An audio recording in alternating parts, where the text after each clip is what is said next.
Bienvenidos a un viaje increíble. Hoy, nos sumergiremos en las profundidades del iceberg definitivo de Chile.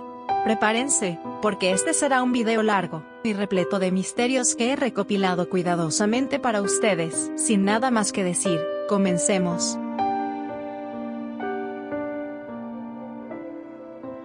Las astillas de la Cruz de Cristo en Chile. La presencia de astillas que se cree pertenecieron a la cruz en la que Jesús fue crucificado en Chile es un tema de gran misterio y devoción. Dos lugares notables en el país albergan estas reliquias sagradas: la Basílica de la Merced y la Iglesia de la Veracruz, ubicada en el pintoresco barrio Lastarria. En la Basílica de la Merced, situada en pleno centro de Santiago, se resguarda una de estas astillas. Los fieles de todo el país y del extranjero acuden a este lugar para orar y ofrecer sus respetos a esta reliquia de gran significado espiritual. La historia que rodea esta astilla es fascinante, y se remonta a los primeros tiempos de la colonización de Chile. La segunda astilla se encuentra en la Iglesia de la Veracruz, que también se halla en Santiago, específicamente en el barrio Lastarria, un barrio conocido por su ambiente bohemio y cultural. La Iglesia de la Veracruz es un lugar de gran relevancia histórica y religiosa, y la astilla de la Cruz de Cristo que se encuentra aquí es un objeto de profunda veneración. LAN 045. En un día aparentemente común, el 1 de junio de 1988, un avión comercial de la reconocida aerolínea LAN se encontraba en la fase final de su vuelo, aproximándose al aeropuerto de la ciudad de Puerto Montt, en Chile. Los pasajeros iban tranquilos, esperando un aterrizaje sin sobresaltos en su destino. Sin embargo, en ese momento, el piloto de la aeronave notó algo inusual y perturbador en el cielo.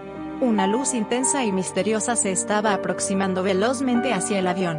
Con gran profesionalismo y preocupación por la seguridad de los pasajeros, el piloto decidió comunicarse de inmediato con la torre de control en el aeropuerto de Puerto Montt. En ese instante, la situación se volvió aún más intrigante, ya que el controlador aéreo confirmó la presencia de la misma luz brillante y misteriosa en los radares, aunque no había ningún otro tráfico aéreo registrado en la misma trayectoria de vuelo del avión del LAN 045. El piloto y el controlador compartieron un momento de asombro, preguntándose qué podría estar ocurriendo en ese cielo patagónico. Para evitar cualquier riesgo potencial, el piloto tomó una decisión crucial: realizar una maniobra evasiva para evitar una posible colisión con esta luz desconocida. La seguridad de los pasajeros y la tripulación era su prioridad absoluta, y esta maniobra se consideró necesaria para mantenerlos a salvo. Bola de cristal de Licancabur. En un intrigante episodio en 1995, un grupo multidisciplinario de científicos y arqueólogos se embarcó en una expedición al majestuoso volcán Licancabur, ubicado en la región de Antofagasta, Chile.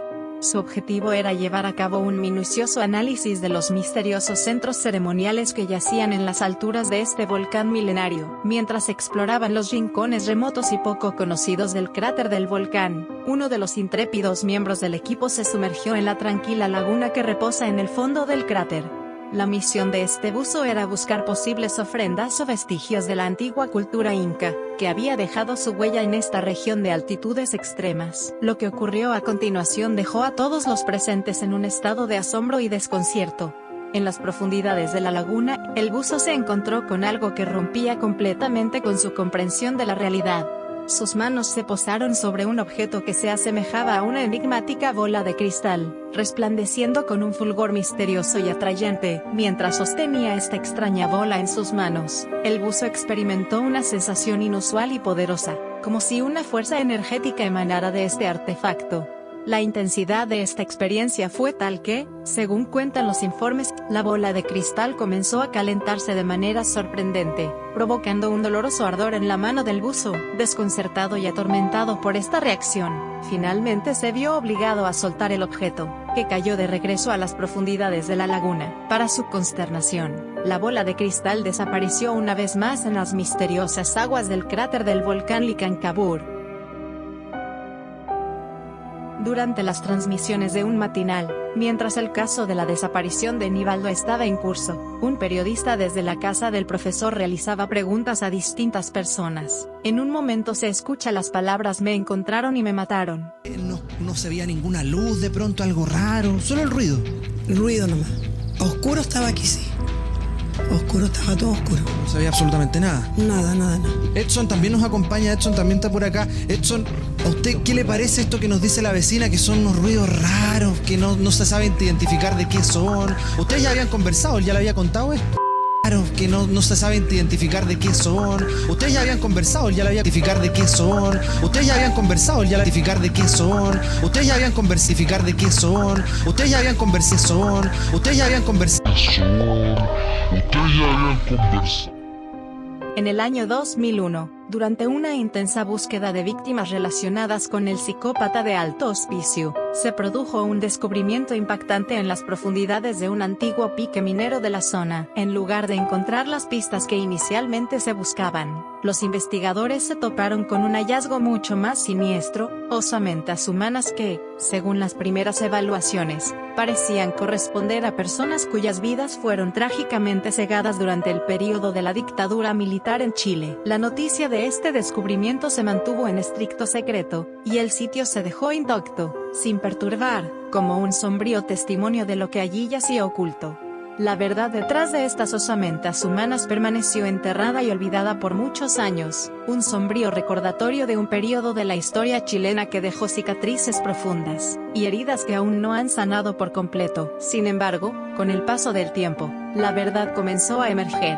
Un ex uniformado, con un peso en su conciencia, y la necesidad de revelar la terrible verdad, decidió compartir lo que sabía. Fue así como se levantó el velo de silencio que rodeaba este oscuro hallazgo. Las osamentas humanas en el pique minero se convirtieron en evidencia tangible de un periodo turbulento y violento en la historia de Chile, un testimonio de las vidas perdidas, y las atrocidades que ocurrieron durante esos años oscuros. El misterio de los 3 Drakkars encontrados en la desembocadura del río Tolten, después del devastador terremoto de 1960 en Chile, es un enigma que ha perdurado a lo largo de los años. Los Drakkars, que son barcos vikingos de gran significado histórico, fueron descubiertos de manera sorprendente entre los escombros, y la confusión que siguió a uno de los terremotos más poderosos jamás registrados en la historia. El hallazgo inicial dejó a la comunidad local, y a los expertos en historia maravillados y desconcertados por igual. Después de su descubrimiento, estos Drakkars fueron confiscados por las autoridades, y su destino posterior es uno de los aspectos más enigmáticos de esta historia. A pesar de los esfuerzos por rastrear su paradero y destino final, estos antiguos barcos vikingos parecieron desaparecer en el anonimato. Nadie sabe con certeza qué ocurrió con estas valiosas reliquias históricas después de su confiscación. Las especulaciones sobre por qué estos Drakkars se encontraban en la desembocadura del río Tolten en Chile son numerosas y diversas. Algunos creen que podrían haber sido parte de un viaje transoceánico o incluso de asentamientos vikingos en América del Sur, lo que cambiaría radicalmente nuestra comprensión de la historia de las exploraciones. Otros sostienen que podrían haber sido réplicas modernas o reproducciones destinadas a algún tipo de evento o exhibición. Sin embargo, estas teorías siguen siendo en gran medida hipotéticas, ya que los Drakkars mismos y su verdadero propósito siguen siendo un misterio sin resolver. El caso de Nivaldo Villegas ha conmocionado a la comunidad. 10 días después de que la familia del profesor Nivaldo Villegas denunciara su desaparición, un espeluznante hallazgo se convirtió en el punto de partida de una investigación que sacó a la luz detalles aterradores.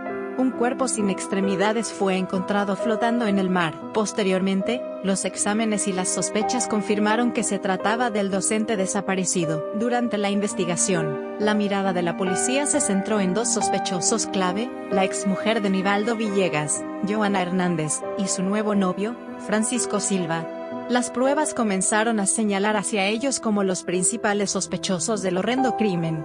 En medio de la investigación, Joana Hernández apareció en la televisión, solicitando justicia por la desaparición de su exesposo. 5 días después del macabro hallazgo, la policía de investigaciones logró ubicar a los imputados, siguiendo las huellas de una tarjeta de crédito perteneciente a Villegas, que Silva utilizó para retirar 35,000 pesos de un cajero automático. En un giro espeluznante, Silva se había puesto la ropa de Nivaldo para efectuar el retiro de dinero. Mientras las autoridades avanzaban en la investigación, se revelaron detalles escalofriantes sobre el plan inicial.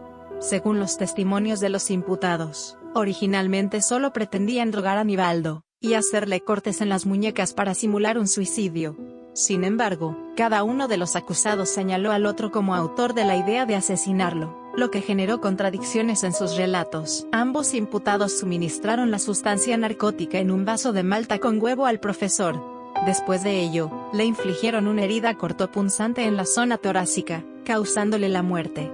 Luego, trasladaron el cuerpo sin vida hasta la playa Las Docas de Laguna Verde, donde procedieron a desmembrarlo. Parte de los restos humanos fueron quemados en una fogata, y el resto fue arrojado desde una quebrada al mar. En las audiencias judiciales, se emitió un veredicto.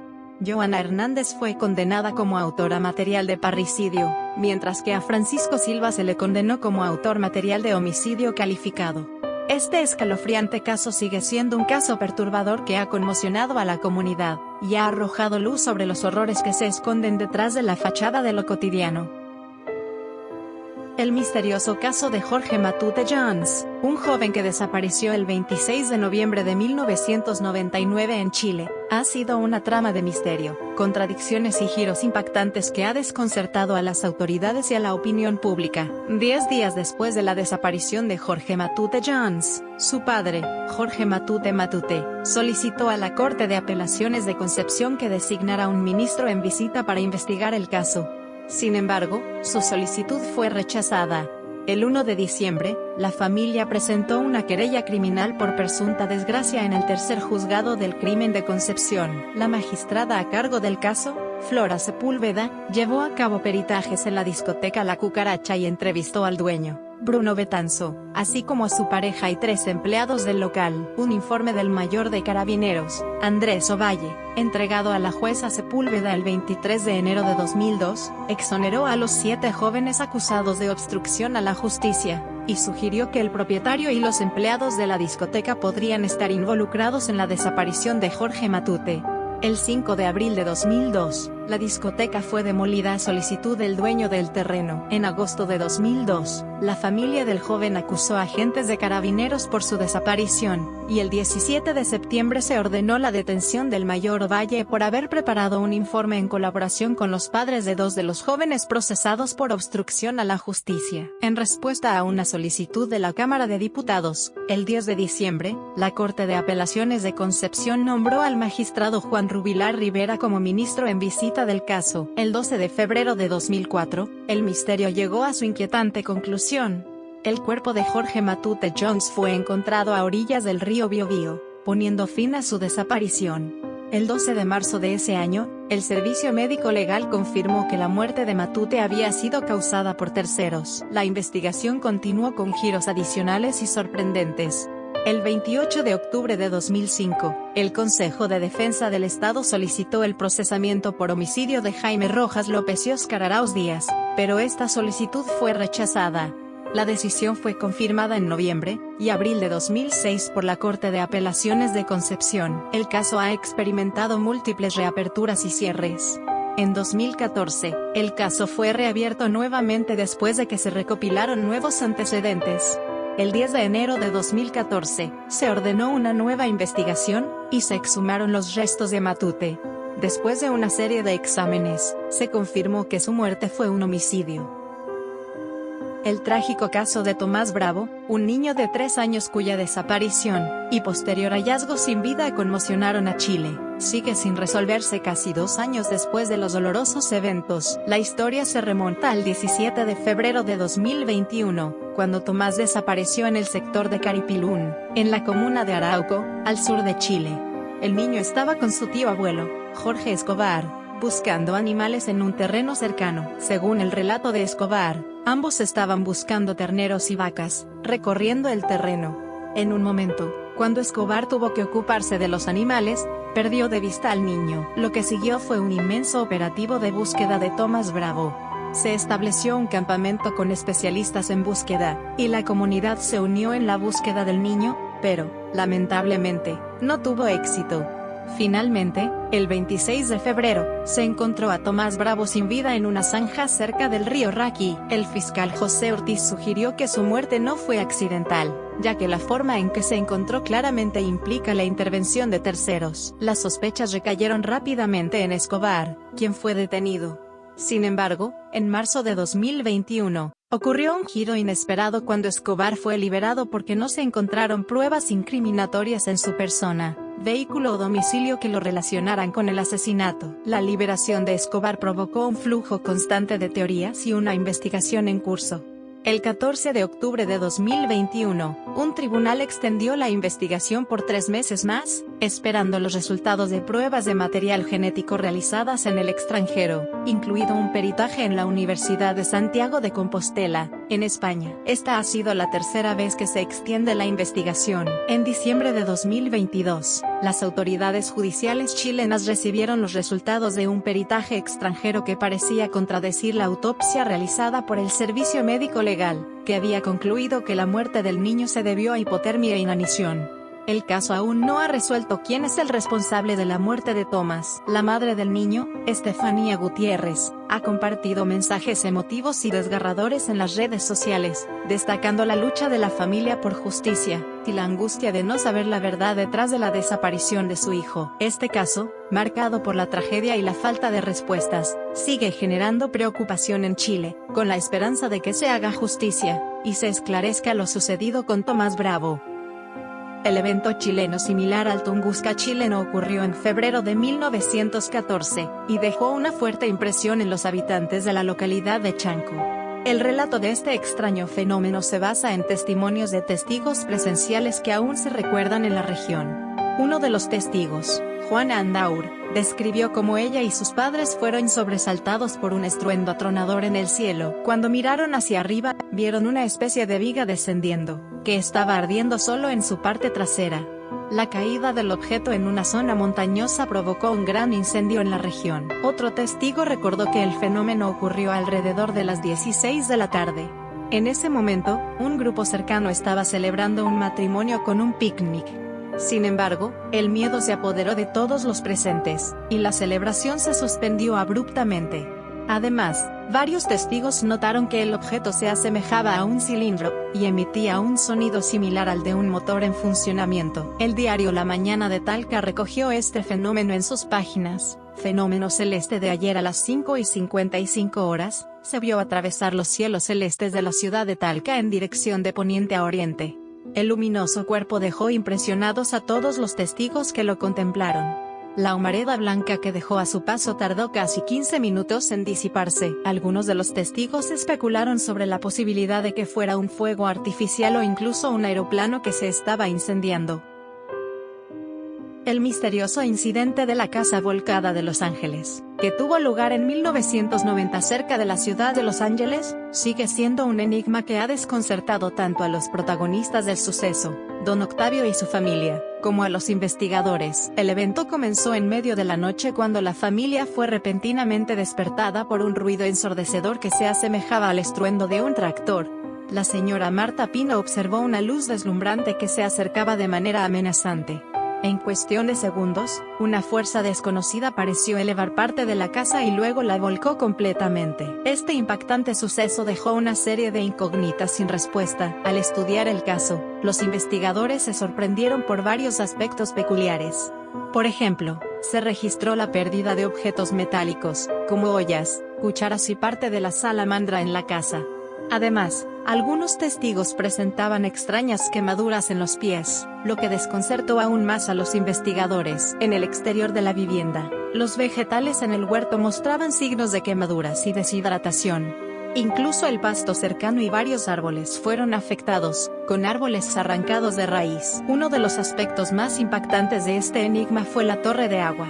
El tanque de agua metálico, diseñado para contener 300 litros de agua, fue exprimido de manera tan intensa que se asemejaba a una lata de bebida que había sido aplastada. La periodista Josefa Barraza, autora del controvertido libro ¿Quién quemó el metro?, ha lanzado un desafío directo al ex general director de Carabineros, Mario Rosas, en relación con sus declaraciones sobre la presunta participación de Entre Marchas en los incendios del metro durante el estallido social. En una reciente entrevista con El Mercurio, Rosas negó enfáticamente la implicación de Entre Marchas en los incendios del metro, sosteniendo que mantuvo un control riguroso sobre las operaciones de Carabineros durante su mandato. No obstante, Barraza ha presentado documentación sólida que respalda la participación de Entre Marchas en la investigación de los incendios. Barraza ha dado a conocer que el teniente OS-9 Nicolás Valenzuela, miembro de Entre Marchas, estuvo encargado de las cámaras de seguridad del metro el 18 de octubre de 2019, la fecha en que se produjeron múltiples incendios en las estaciones del metro. Además, ha denunciado que varias personas fueron detenidas sin pruebas contundentes y posteriormente declaradas inocentes. La autora también ha cuestionado las afirmaciones de Rosas sobre su conocimiento acerca de la ubicación de sus funcionarios durante los incendios. ¿Sabía Rosas acerca de la presencia de carabineros que ingresaron a la estación La Granja y reavivaron el fuego? Barraza plantea estas interrogantes y desafía al ex general a decir la verdad. Las revelaciones de Barraza han generado una gran conmoción, y han arrojado dudas sobre la gestión de Rosas durante el estallido social. La documentación presentada por la autora apoya su investigación, y plantea interrogantes serias en torno a la versión oficial de los acontecimientos. Además, Barraza ha subrayado la discrepancia entre la versión de Rosas y la del Ministerio Público. Mientras Rosas asevera que los incendios fueron premeditados, la Fiscalía sostiene que se desataron de forma espontánea. Esta discrepancia plantea una cuestión fundamental: ¿quién está diciendo la verdad? La autora insta a los medios de comunicación a difundir su libro, y a no limitarse exclusivamente a la versión de Rosas. El relato de Fernando Julián Segovia, como registrado por Antonio Cárdenas en 1937, narra un aterrador suceso que dejó una profunda huella en su vida. Yo solía burlarme de las leyendas y consejos que circulaban entre los isleños y la gente de mar sobre fantasmas, brujos y espíritus, especialmente en lo que respecta al buque maldito que navega por los mares australes. Dios sabe que no soy supersticioso ni fácilmente impresionable, pero ahora mi alma está sumida en la más profunda perplejidad, ya que las imágenes que mis ojos presenciaron no fueron ilusiones, sino hechos concretos y reales, terribles y desgarradores en su siniestra autenticidad. El Caleuche, ese barco maldito de los mares australes, no es una creación artística, como afirman los escépticos y descreídos. Lo vi con mis propios ojos desde la lancha gotrana. Solo un milagro me permitió sobrevivir, a diferencia de mis desventurados marineros, que perecieron destrozados por el fatídico fuego de los cañones de esa máquina infernal. Fernando fue encontrado semi-inconsciente por un escampavías y llevado a Cayón, donde fue hospitalizado. Durante 15 largos días, luchó entre la vida y la muerte. Jeremiah N. Reynolds, un intrépido explorador y escritor estadounidense, desempeñó un papel crucial en la financiación de su proyecto más ambicioso, una expedición al Polo Sur en busca de posibles entradas a la Tierra Hueca. Convenció, de alguna manera, al presidente Quincy Adams para que respaldara esta audaz empresa. Como resultado, se le proporcionó un pasaje en un ballenero con destino al Polo Sur. Sin embargo, el destino le deparó un giro desafortunado. En el transcurso de la travesía, la tripulación del ballenero se sublevó, y lo abandonó en una isla al sur de Chile. Aquí, en esta tierra remota, Reynolds encontró refugio y compañía entre los Yaganes, un pueblo indígena local. Finalmente, fue rescatado, pero no sin incidentes. Otro náufrago, llamado Eli Jacabe, que había perdido la cordura en medio de la adversidad, se lanzó al mar tras infligirse una herida en el cuello mientras lo llevaban a Valparaíso. Reynolds, en un estado de delirio y semiconsciencia, pronunciaba constantemente la misteriosa frase Tekelili. Según su relato, había escuchado esta expresión de unos seres que habitaban en los inhóspitos hielos australes. En las crónicas posteriores de sus aventuras, publicadas en revistas, Reynolds compartió detalles sobrecogedores de su experiencia. Además de relatar el encuentro con un colosal calamar, reveló el perturbador encuentro con seres ancestrales que lo advirtieron solemnemente de que la Antártida era tierra prohibida para la humanidad. Without a breath of wind, the southern lights hung above the horizon, what sailors call the mirror of heaven. The natives fell to screaming and crying out in adoration, Tekelili, Tekelili. María Teresa Alfaro, quien trabajaba como empleada doméstica en la residencia de Magali Ramírez y Sergio España en Buin durante la década de 1960, vivió una historia llena de tragedias y crímenes.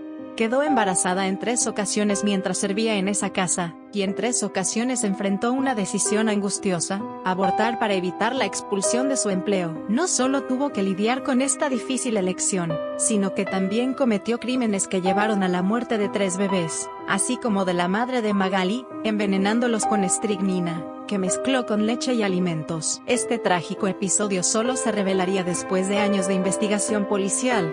La destreza con la que María Teresa, conocida cariñosamente como Tete, llevó a cabo los envenenamientos resultó en una investigación prolongada y desafiante por parte de las autoridades. Cada uno de estos asesinatos fue meticulosamente planeado y ejecutado, lo que hacía que el caso fuera sumamente complejo. Cada una de las mujeres involucradas en esta historia, además de María Teresa, fue juzgada en su tiempo. Corina, la esposa joven de la familia, fue etiquetada como apasionada.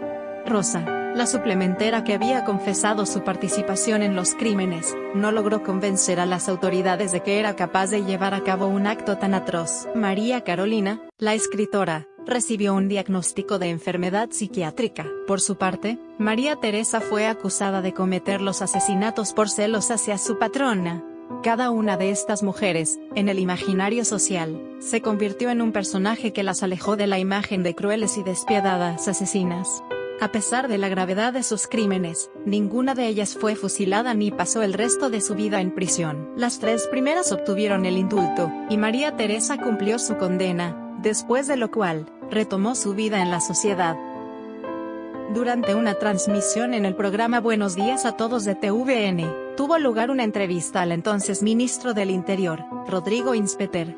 En medio de esta entrevista, Felipe, el querido periodista y presentador, aprovechó la oportunidad para abordar un tema importante. Le solicitó al ministro que reconsiderara la construcción de una planta termoeléctrica en el Santuario Natural de Punta Choros.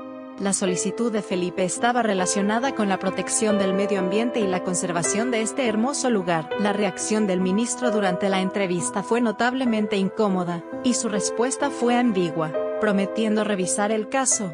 Posteriormente, se generó una controversia en torno a este proyecto de construcción, ya que había preocupaciones legítimas sobre su impacto ambiental. Trágicamente, después de este incidente, la casa de Felipe sufrió un incendio. Las investigaciones no lograron identificar a los culpables.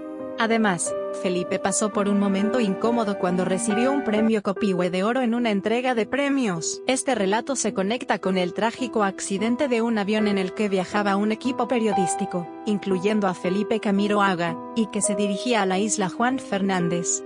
Este incidente conmocionó profundamente a la nación. Felipe era una figura ampliamente amada por su capacidad para cuestionar lo establecido políticamente, por su habilidad para abrir los ojos de la gente a cuestiones importantes, y por la confianza que generaba con sus palabras. Algunos sostienen una teoría que plantea que si Felipe siguiera vivo, podría haber representado una amenaza para las élites políticas y económicas, ya que tenía la capacidad de movilizar a la población, y ganar votos en caso de decidirse a emprender una carrera política. Esta teoría refleja el profundo impacto que Felipe Camiroaga tuvo en la sociedad chilena, y cómo su pérdida se percibe como una oportunidad política perdida. Un minuto, ministro. Yo sé que lo que voy a hacer no es muy común, pero yo creo que usted me va a entender. Nosotros tenemos el privilegio en nuestro trabajo de tener línea directa con autoridades tan importantes como usted. Sabemos de lo amante que es el presidente del medio ambiente y de la naturaleza. Yo quiero pedirle a título personal, pero sí que represento a la gran mayoría de los chilenos, que por favor el gobierno, el presidente, su equipo, se opongan con toda la fuerza que sea necesaria a esta termoeléctrica que quieren poner en un santuario maravilloso mundial. Me estoy refiriendo al tema de Punta de Choros, ministro. Sé que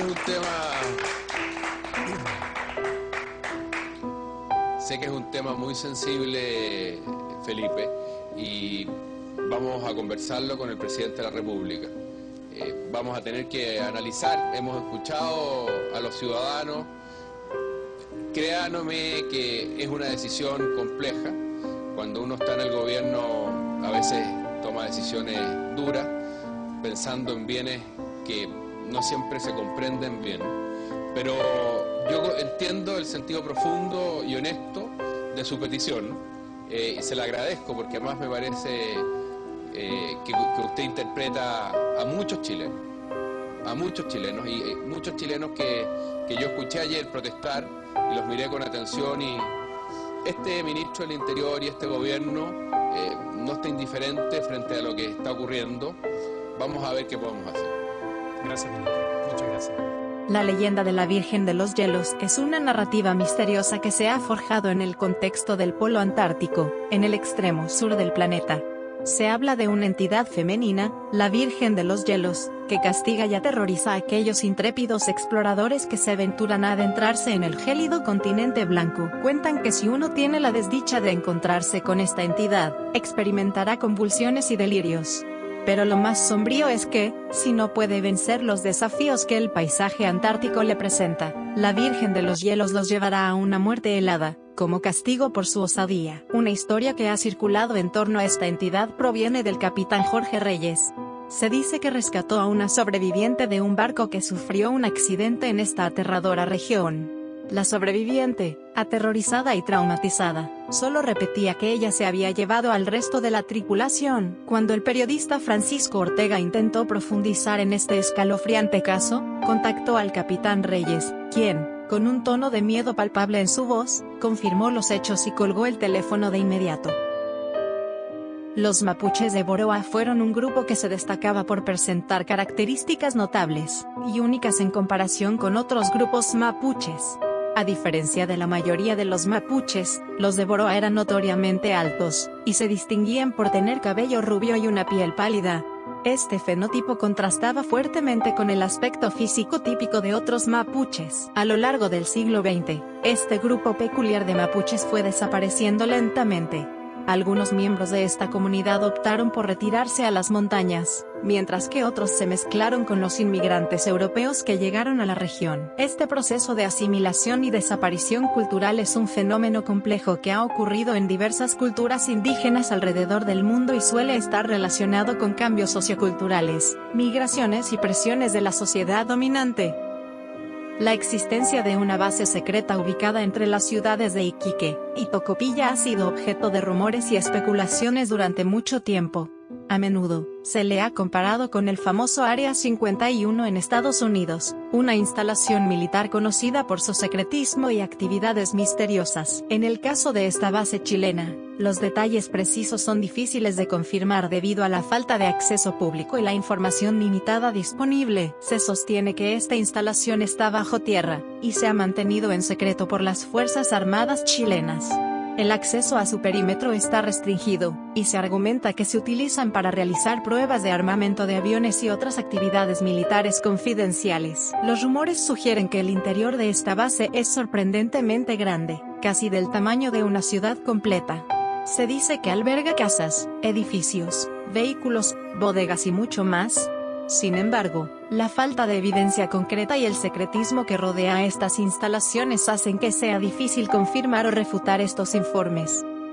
El trágico asesinato de Viviana Eger tuvo lugar el 29 de junio de 2010, cuando se notificó la desaparición de la mujer que residía con su esposo, el ingeniero Jaime Anguita, y sus dos hijas en un exclusivo condominio en Parque Stoker, Puerto Varas. Después de una intensa búsqueda de 42 días, el cuerpo de la mujer fue descubierto por su propio esposo en el entretecho de su propia casa, a pesar de que la Abdi ya había investigado el lugar anteriormente. 5 años de investigación llevaron a la detención de Anguita y a José Pérez, quien trabajaba como carpintero en el mismo condominio. En ese momento, Pérez admitió ser el autor material del asesinato, pero afirmó que el crimen había sido solicitado por Anguita después de pagar 2 millones de pesos. Como resultado, la fiscalía acusó a Anguita de parricidio y a Pérez de robo con homicidio. Anguita estuvo en prisión durante 2 años, pero en 2017, el Tribunal Oral en lo Penal de Puerto Montt lo absolvió debido a la falta de pruebas que lo vincularan como autor intelectual del crimen. En ese momento, Pérez fue declarado el único culpable, y durante el juicio se estableció que actuó de manera libre y espontánea. Como resultado, fue condenado a 10 años de prisión. Te invito a formar parte de nuestra comunidad. Suscríbete a nuestro canal de YouTube para disfrutar de contenido emocionante y entretenido. No olvides darle like a los videos que más te gusten. Tu apoyo nos motiva a seguir creando contenido de calidad. Gracias por ser parte de nuestro canal y nos vemos pronto.